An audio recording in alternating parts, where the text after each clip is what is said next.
ইউরোপের ব্রাসেলসে ন্যাটোর high voltage meeting চলছে। পশ্চিমা বিশ্বের বাঘা বাঘা নেতারা সেখানে বসে বিশ্ব নিয়ন্ত্রণের ছক করছেন। হঠাৎ আমেরিকার জয়েন্ট চিফস অফ স্টাফের চেয়ারম্যান পেন্টাগনের শীর্ষ জেনারেল মিটিং অসম্পূর্ণ রেখেই তড়িঘড়ি করে উঠে দাঁড়ালেন। তার চেহারায় চাপা আতঙ্ক আর চরম উত্তেজনা। কিছু না বলেই তিনি সোজা একটি বিশেষ সামরিক বিমানে উঠে বসলেন। গন্তব্য ইউরোপ থেকে 1000 মাইল দূরে ফ্লোরিডায় অবস্থিত আমেরিকার স্পেশাল অপারেশন কমান্ড বা সেন্টকম হেডকোয়ার্টার্স।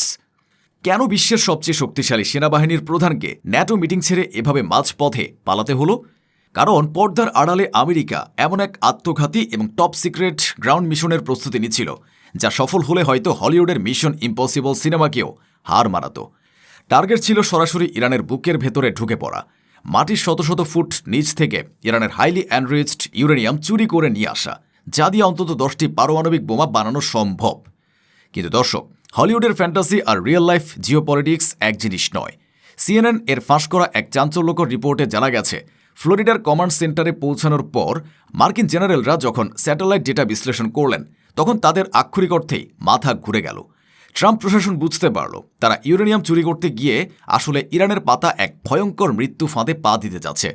আর এরপরেই হোয়াইট হাউসে বসে ডোনাল্ড ট্রাম্প নিজেই লাল বাটন চেপে এই সুইসাইডাল মিশন বাতিল করতে বাধ্য হন। কিন্তু কি এমন ঘটেছিল ফ্লোরিডার সেই রুদ্ধশ্বাস ওয়ার রুমে?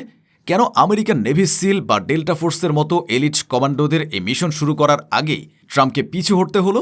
ইরানের মাটির নিচে এমন কি মৃত্যু ফাঁদ পাতা আছে, যা দেখে পেন্টাগনের বাঘা বাঘা জেনারেলদের রাতের ঘুম হারাম হয়ে গেছে?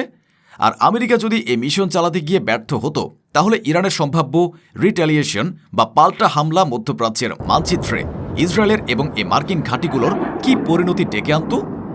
দর্শক, আজকের এই এক্সক্লুসিভ ভিডিওতে আমরা পেন্টাগনের সেই বাতিল হওয়া মিশন ইম্পসিবল এবং ইরানের আন্ডারগ্রাউন্ড নিউক্লিয়ার গোলকধাঁধার রহস্য ডিকোড করব, যা সিএনএন ফাঁস করার পর পশ্চিমা বিশ্ব থর করে কাঁপছে। এই গভীর এবং রুদ্ধশ্বাস বিশ্লেষণে যাওয়ার আগে চ্যানেলটি সাবস্ক্রাইব করুন এবং ভিডিওটিতে একটি লাইক দিন, কারণ আজকের এই সামরিক পরাবস্থা আপনার চিন্তার জগৎকে পুরোপুরি উল্টে দেবে।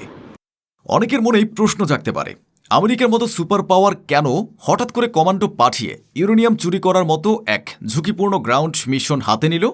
তারা তো আকাশপথে B-2 স্টিলথ বোমারু বিমান দিয়েও হামলা করতে পারত।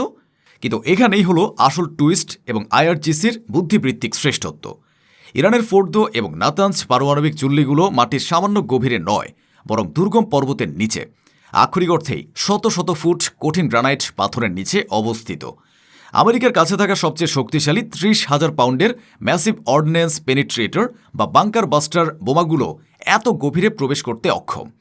আকাশ থেকে হামলা করে ইরানের পারমাণবিক প্রোগ্রাম ধ্বংস করা এখন বৈজ্ঞানিকভাবেই অসম্ভব। তাই পেন্টাগন মরিয়া হয়ে প্ল্যান করেছিল তারা C-130 হারকিউলিস বিমান এবং ব্ল্যাক হক হেলিকপ্টার দিয়ে রাতের অন্ধকারে কমান্ডো নামাবে। কিন্তু ফ্লোরিডায় যখন ইন্টেলিজেন্স ডেটা নিয়ে সিমুলেশন করা হলো, তখন আমেরিকান জেনারেলরা বুঝতে পারলেন তারা একটি ইঁদুর কলে ঢুকতে যাচ্ছেন। ইরানের এই টানেলগুলো কোনো সাধারণ সুড়ঙ্গ নয়, এগুলো হলো প্যাসিভ ডিফেন্স সিস্টেমের মাস্টারপিস। টানেলের ভেতরে রয়েছে হাজার হাজার automated laser trap, motion sensor trip wire এবং স্বয়ংক্রিয় রিমোট কন্ট্রোলড মেশিন গান। আর সবচেয়ে বড় আতঙ্কের বিষয় হলো এই টানেলগুলো পাহারা দিচ্ছে IRGCর ভয়ঙ্কর সুইসাইড স্কোয়াড, যারা মৃত্যুর জন্য সবসময় প্রস্তুত। অর্থাৎ আমেরিকার কমান্ডোরা একবার ওই টানেলে ঢুকলে জীবিত ফিরে আসার সম্ভাবনা ঠিক 0%। পেন্টাগনের এই চরম হতাশা কিন্তু একদিনে তৈরি হয়নি। সিআইএর গোপন তথ্যের ভিত্তিতে নেভাদার মরুভূমিতে ফোর্দো পারমাণবিক চুল্লির একটি বিশালাকার ডামি বা রেপ্লিকা তৈরি করেছিল মার্কিন ডেল্টা ফোর্স।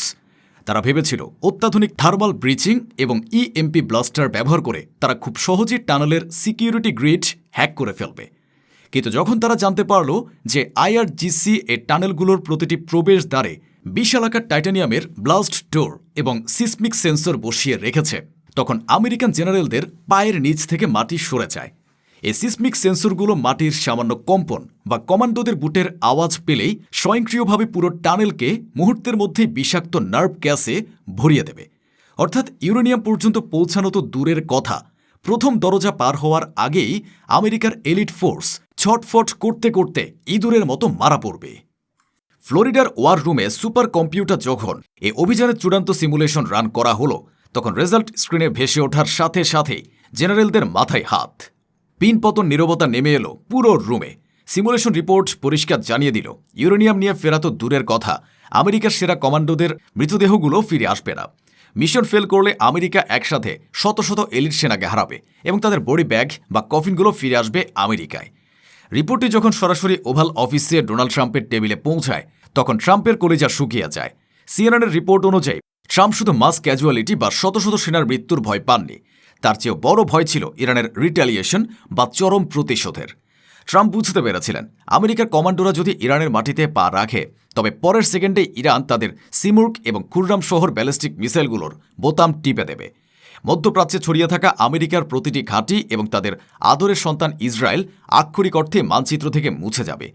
তেলাবিবে বৃষ্টির মতো মিসাইল পড়বে যা আমেরিকা $1 ট্রিলিয়ন পেট্রিয়ট সিস্টেম ঠেকাতে পারবে না।